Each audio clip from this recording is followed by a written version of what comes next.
Hi friends, ఈరోజు మనం బిఎన్ఎస్ఎస్లో section 36, 37, 38 గురించి డిస్కస్ చేసుకుందాం. సెక్షన్ 36 ఏం చెప్తుందంటే వ్యక్తి యొక్క అరెస్టు ప్రక్రియ మరియు అరెస్ట్ చేసే అధికారి యొక్క బాధ్యతలు. సో పోలీస్ అధికారి ఒక వ్యక్తిని అరెస్ట్ చేసేటప్పుడు తన యొక్క పేరును, గుర్తింపు చిహ్నాన్ని కనపరిచే విధంగా ధరించుకోవాలి. అలాంటి విధంగా వారిని అరెస్ట్ చేయవలసి ఉంటుంది. మరియు అరెస్టుకు సంబంధించినటువంటి మెమరాండంను తయారు చేయాలి.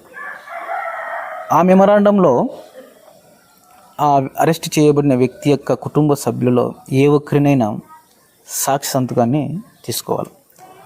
అలా లేని పక్షంలో ఆ గ్రామానికి కానీ ఆ ప్రాంతానికి చెందినటువంటి పెద్ద మనిషి చేత సంతకం చేయించుకోవాలి. ఓకేనా?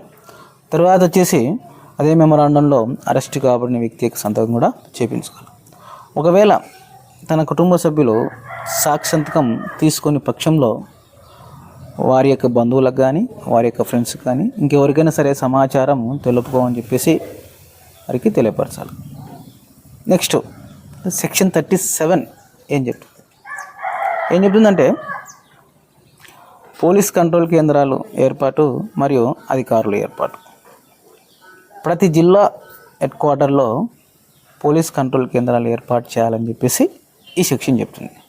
ఆ యొక్క పోలీస్ కంట్రోల్ కేంద్రాలలో అరెస్ట్ కాబడిన వ్యక్తి యొక్క పేరు, చిరునామా, ఎలాంటి తప్పుదం చేసినారని చెప్పేసి అక్కడ ప్రదర్శించాలి. అక్కడ ఎలాంటి అధికారులను ఏర్పాటు చేయాలంటే కనీసం అసిస్టెంట్ సబ్ ఇన్స్పెక్టర్ హోదాలో ఉన్నటువంటి వ్యక్తిని అక్కడ ఏర్పాటు చేయాలి అనేదే మనకు సెక్షన్ 37 చెప్తుంది. 38 ఏం చెప్తుందంటే అరెస్ట్ కాబడిన వ్యక్తి యొక్క హక్కు. సో అరెస్ట్ కాబడిన తర్వాత విచారణ జరుగుతున్నప్పుడు తనకు నచ్చినటువంటి అడ్వకేటును కలుసుకునే హక్కు అతనికి ఉంటుంది. ఎప్పుడు? విచారణ జరుగుతున్నప్పుడు. విచారణ జరగకముందు మాత్రము కలవడానికి అవకాశం అనేది ఉండదు. విచారణ జరుగుతున్నప్పుడు మాత్రమే తనకు ఇష్టమైనటువంటి అడ్వకేట్ను కలుసుకోవడానికి అవకాశం ఉంటుందని చెప్పేసి సెక్షన్ 38 చెప్తుంది. అరెస్ట్ ప్రక్రియ తర్వాత వచ్చేసి అధికారి యొక్క విధులు ఏమిటి, మరియు 37 యొక్క పోలీస్ కంట్రోల్ కేంద్రాలు ఏర్పాటు, వారి అధికారుల ఏర్పాటు. ఓకే, 38 అరెస్టు కాబడినటువంటి వ్యక్తి యొక్క హక్కు. ఇవి ఫ్రెండ్స్ ఈరోజు మనం డిస్కస్ చేసుకోవడం జరిగింది. Thank you friends, thank you.